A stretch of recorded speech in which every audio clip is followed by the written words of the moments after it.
حدیث مبارک کی نبی علیہ الصلوۃ والسلام فرمائے ثلاثه لا يكلمهم الله يوم القيامه ولا ينظر اليهم ولا يزكيهم ولهم عذاب الیم. درې کسان داسې دي چې د قیامت په ورځ باندې ور سره نه الله رب العالمین د رحمت خبر وکي، نه به دوی ته وګوري او نه به دوی د ګناه نه پاکي، نه به دوی ته وګوري نه به دوی د ګناه نه پاکي او نه به د دې سره خبرې وکي.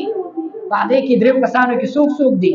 یو پکې هغه کس ته الله دې رحم وکي. نن زموږ په معاشره کې داسې ډېر عام هغه څه دی، یو هغه کس دی چې خپلې پیسې هغه د پټکي نه لاندې ساتي، خپلې پیسې د پټکي نه لاندې ساتل د تکبر په وجه باندې دا سړی چې کوم دی نبی علیه السلام فرمایي د قیامت په ورځ باندې به نه الله رب سره خبرې وکړي، نه به د سره د رحمت په نظر باندې دته وګوري او نه به د ګناه نه پاک کړي او د دې لپاره به دردناک عذاب سخت سزا به وي.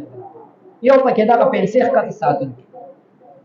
دویم هغه کس دی زما عزتمندو چې احسان د چا سره وکړي او د هغې نه وروسته په هغه باندې ثباتي احسان زبادونکی انسان.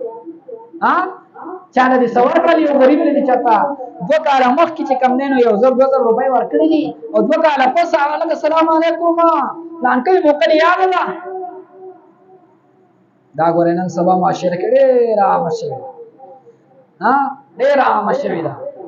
اکثر غریبانان دا مالدار خلک اکثر د خپلو فقیرانو ته او د مسکینانو ته دا زکات او عشر د دې لپاره ورکوي چې زما د موټي لاندې وي، زما احسان مې په باندې چې سبا زما سکار راځي او دې مال په خوشحالۍ باندې کوي چې او مال خو عشر راکوي او مال زکات راکوي. که زکات او عشر په دې نیت باندې ورکو د سره نه عشر شوی د زکات شوی دا نه قبول الله تعالی.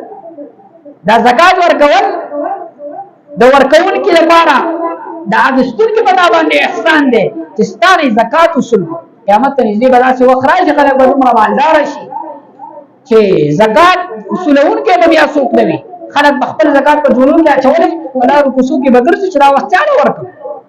نو دویم کس پکې هغه دی زما عزتمندو چې احسان زبادي احسان زبادونکی، او دریم کس پکې دروغجن دروغ وایل هر خبره باندې دروغ وایل، قسمونه خوړه دروغ وایل زما عزتمندو ګناه کبیره ده. کار د چې موږ تاسو له دې ځان وساتو، خپل بچي هم د دروغونه د خپل حفاظت وکړو.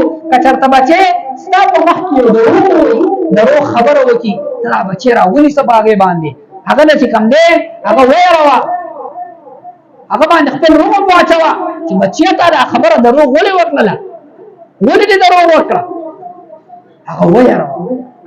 دا نه ده چې بچی درته دروغ وایي او ته په هغه باندې خاموشي اختیار کړي چې دا څه ګناه نه ده، خیر دی. نن درته یو دروغ وایي، سبا به 2 وایي، بله ورځ به 3 وایي، چې بلوغ ته رسي دا نه به غټ دروغجن دی.